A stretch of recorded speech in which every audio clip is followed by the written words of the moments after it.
बाहर भी जाना पसंद करोगे, आप आसपास की कंट्री में ट्रैवल करो, बट बहुत ज्यादा होती है। या नेबरिंग जो यहाँ की स्टेट्स हैं या जो है, यहाँ पे इंडोनेशिया इनका नेबर है, क्योंकि पास क्या क्या डॉक्यूमेंटेशन होने चाहिए। Laos, Vietnam accept. हेलो दोस्तों, इस वीडियो में बात करेंगे ब्रुनेई में अगर आप रहते हो तो ब्रुनेई से आप बाहर भी जाना पसंद करोगे, आपको बाहर घूमने भी जाना पड़ेगा, क्योंकि ब्रुनेई एक बहुत सी कंट्री है और यहाँ पे चीजों को एक्सप्लोर करने के बाद आपका ऐसा मन होता है कि आप बाहर जाओ, आसपास की कंट्री में ट्रैवल करो। और ब्रुनेई में जैसे मैंने पिछले वीडियो में बता चुका हूँ कि किस तरीके से आपको कार होनी जरूरी है। यहाँ पे ट्रांसपोर्ट का बहुत ही रेयर सिस्टम है, बहुत ही कम सिस्टम है ट्रांसपोर्ट का, तो आपको बाहर जाना ही पड़ेगा। आपके पास खुद की कार रहनी ही चाहिए, यहाँ पे उसकी रिक्वायरमेंट बहुत ज्यादा होती है।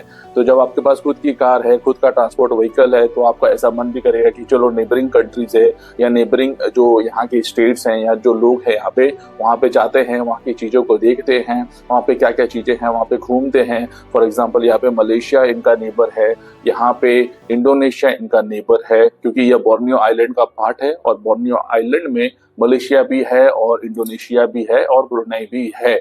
और ये सारी कंट्रीज जो हैं वो आप कार से ट्रैवल करके जा सकते हो। वेदर आप कहीं के भी सिटीजन हो, उससे कोई फर्क नहीं पड़ता है। आपके पास अगर डॉक्यूमेंटेशन है तो आप भी अपनी कार से ये चीजों को, ये सारे एरिया को कवर कर सकते हो। फॉर एग्जाम्पल आपको मैं बताऊंगा, अगर आपको ब्रुनेई से मलेशिया जाना है और मलेशिया जाकर कुछ दिन घूम फिर कर वापस आना है, तो आपके पास क्या क्या डॉक्यूमेंटेशन होने चाहिए। और एक बात मैं आपको और बता दूं कि ये जो ब्रुनेई, इंडोनेशिया, मलेशिया और बाकी के जो यहाँ की जो कंट्रीज है, Philippines, Laos, Vietnam except Myanmar, जो बर्मा म्यांमार होता है, एक्सेप्ट वो, ऑलमोस्ट 9 से 10 देश हैं जो आसियान का एक टाइप है, उसका हिस्सा है। उसमें कैसा होता है कि इन लोगों को एक दूसरे के कंट्री में जाने के लिए जो लोकल होते हैं, मतलब फिलीपींस का लोकल और ब्रुनेई का लोकल, मलेशिया का लोकल, वियतनाम का लोकल, लाओस का लोकल, कंबोडिया का लोकल, थाईलैंड का लोकल, इनको एक दूसरे के कंट्री में जाने के लिए बहुत ज्यादा रिस्ट्रिक्शंस नहीं होती है। ये लोग को बस एक ऑन अराइवल फॉर्म फिल करना होता है और ये लोग इजीली जा सकते हैं। बट हम लोग इंडिया से आते हैं, इंडियन पासपोर्ट होल्डर हैं, इंडियन सिटीजन हैं, तो हमारे लिए जो लॉस और रेगुलेशन है वो डिपेंड करता है कि उस कंट्री के साथ इंडिया के रिलेशनशिप कैसे हैं। फॉर एग्जांपल आप इस वीडियो में हम लोग बात करेंगे कि मलेशिया में हम एग्जैक्टली कैसे जा सकते हैं। आपको पता होगा या आपको पता नहीं है तो मैं बताता हूं कि मलेशिया में जाने के लिए फिलहाल इंडियंस को वीजा की जरूरत नहीं है। 2 साल पहले अगर आपको मलेशिया में जाना होता था किसी भी प्रकार से, स्पेशली फॉर टूरिस्ट पर्पसेस, आपके पास वैलिड वीजा होना चाहिए एज अ स्टैम्प, या आपके पास मलेशिया का वीजा होना बहुत जरूरी है था। उस टाइम पे अगर आपको मलेशिया में एंट्री करना है, आपके पासपोर्ट पे उसका प्रॉपर स्टैम्प होना जरूरी था। बट अब पिछले 2 सालों से मलेशियन गवर्नमेंट और इंडियन गवर्नमेंट के बीच में जो तालमेल है वो काफी अच्छा है और मलेशियन गवर्नमेंट स्पेशली टूरिस्ट को बहुत ज्यादा पुश कर रही है, प्रमोट कर रही है कि आओ हमारे कंट्रीज में आओ, हमारे कंट्रीज को चीजों को एक्सप्लोर करो, टूरिज्म को भी स्पेशली बढ़ावा दे रही है। तो मलेशिया में इंडियंस विदाउट वीजा एंटर कर सकते हैं। विदाउट वीजा का बोलने का मतलब मेरा ये है कि आप अपना पासपोर्ट लो, किसी भी मलेशिया के बॉर्डर पे जाकर उस पासपोर्ट से एंट्री कर सकते हो बिना किसी दिक्कत का, और आपको 1 महीने का रहने का परमिशन मिल जाएगा मलेशिया में। मलेशिया का बोलने का मतलब है, मलेशिया 2 पार्ट में आता है, east Malaysia and west Malaysia. East Malaysia में जो कोलालमपुर, जो बहुत ज्यादा फेमस उनकी सिटी है, वो आती है, और वेस्ट मलेशिया में कोटा किनाबालू, मीरी और कुचिंग जैसी सिटीज आती है। तो आप किसी भी मलेशिया में विदाउट वीजा आज के डेट में एंटर कर सकते हो।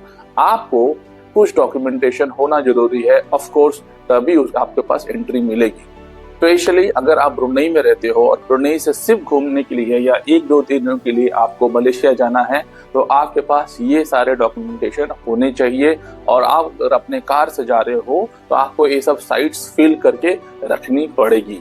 तो पहला तो रिक्वायरमेंट होता है पासपोर्ट। ऑफ कोर्स पासपोर्ट पहला डॉक्यूमेंट होता है जो आपके पास वैलिड पासपोर्ट होना चाहिए। आपके पास पासपोर्ट की जो वैलिडिटी है मिनिमम 6 मंथ होनी चाहिए। मतलब जब आपका पासपोर्ट एक्सपायर हो रहा है उससे 6 महीने तक ही आप इस कंट्रीज में जा सकते हो। दूसरा पॉइंट होता है अगर आप ब्रुनेई में रहते हो तो ब्रुनेई से अगर आप मलेशिया में जा रहे हो और आपको वापस भी आना है तो ब्रुनेई का प्रॉपर आपके पास वीजा होना चाहिए, स्टैम्प आपके पासपोर्ट पे। उसको मल्टी एंट्री वीजा बोलते हैं और वो आपके पास होना चाहिए। अगर आपके पास सिंगल एंट्री है, बहुत ध्यान से सुनना इस पॉइंट को, अगर आपके पास सिंगल एंट्री है तो आप ब्रुनेई से बाहर तो जा सकते हो बट वापस नहीं आ सकते हो। तो मेक श्योर कि आपके पासपोर्ट पे मल्टी एंट्री का वीजा होना चाहिए। थर्ड पॉइंट होता है जब भी हम अपनी कार से ब्रुनेई से मलेशिया जाते हैं तो बोथ द कंट्रीज को बताना पड़ता है कि हमारे पास ये कार है, उसका ये डॉक्यूमेंटेशन है, वो उसका हर जो कार का जो डॉक्यूमेंटेशन होता है वो कम्प्लीटली फर्निश्ड है, वो आपको डिक्लेयर करना पड़ता है। आपको उसका प्रॉपर इंश्योरेंस होना चाहिए, आपके पास उसका प्रॉपर डॉक्यूमेंटेशन होना चाहिए, फिजिकल डॉक्यूमेंट एज वेल। तो ब्रुनेई में डॉक्यूमेंट होता है उसको बोलते हैं EES, एग्जिट एंट्री।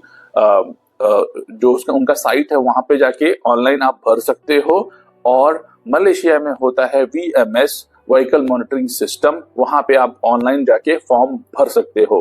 ब्रुनेई की जब EES जो साइट होती है वहां पे आपको मल्टी एंट्री का फॉर्म अप्लाई करना पड़ेगा आपकी कार के लिए, जहां पे $6 की फीस आती है, टोटल $6 ब्रुनेई। तो वो फीस आपको भरनी पड़ेगी। उसके बाद आपको एक फॉर्म मिल जाएगा जिसमें एक QR कोड होगा, जिसका QR कोड का स्कैनिंग आपको बॉर्डर पे एग्जिट और एंट्री के टाइम पे करना पड़ेगा। तो ये तो मैंडेटरी डॉक्यूमेंट है, उसके बगैर आपकी कार ब्रुनेई छोड़ के बाहर नहीं जा सकती है और वो वैलिड होना चाहिए। एक बार जब ये स्कैन लेते हो तो वो वन टाइम ही यूज कर सकते हो। आपको वापस आने के बाद अगर दोबारा जाना है तो फिर से ये प्रोसेस को अप्लाई करना पड़ेगा। दूसरी होता है मलेशिया में अगर आप जाते हो तो मलेशिया में भी सेम सिस्टम है, आपको अपने कार का डिटेल देना पड़ेगा और वो भी आपको एक स्कैन कोड देंगे जो उनके बॉर्डर्स पे स्कैन होगा एग्जिट और एंट्री के टाइम पे। बट उनका एक एडवांटेज ये है मलेशिया में कि उनके स्कैन कोड में कोई भी पैसा इन्वॉल्व नहीं है, वो फ्री है फिलहाल। और सबसे मोस्ट इम्पोर्टेंट पॉइंट, आपके पास वैलिड ब्रुनेई का लाइसेंस होना चाहिए। आप ब्रुनेई से एग्जिट और एंट्री कर रहे हो या तो फिर आपके पास जिस कंट्री से आप आ रहे हो उस कंट्री से इंटरनेशनल लाइसेंस, ड्राइविंग लाइसेंस लेकर आओगे तो इस दोनों ही कंट्रीज में आप अच्छे से टू एंड फ्रो ट्रैवल कर सकते हो। इसलिए जब भी इस कंट्री में आओ आपके पास ये सारे डॉक्यूमेंटेशन जरूर रखना। अगर आपको टू एंड फ्रो मलेशिया से ब्रुनेई और ब्रुनेई से मलेशिया ट्रैवल करना है, चीजों को एक्सप्लोर करना है, वेकेशन मनानी है और जाना आना करना है तो ये सारे डॉक्यूमेंटेशन के जो लिंक्स हैं, इनके जो डिस्क्रिप्शंस हैं और जो डिटेल्स है मैं डिस्क्रिप्शन बॉक्स में दे दूंगा और स्नैपशॉट भी मैं अटैच कर दूंगा।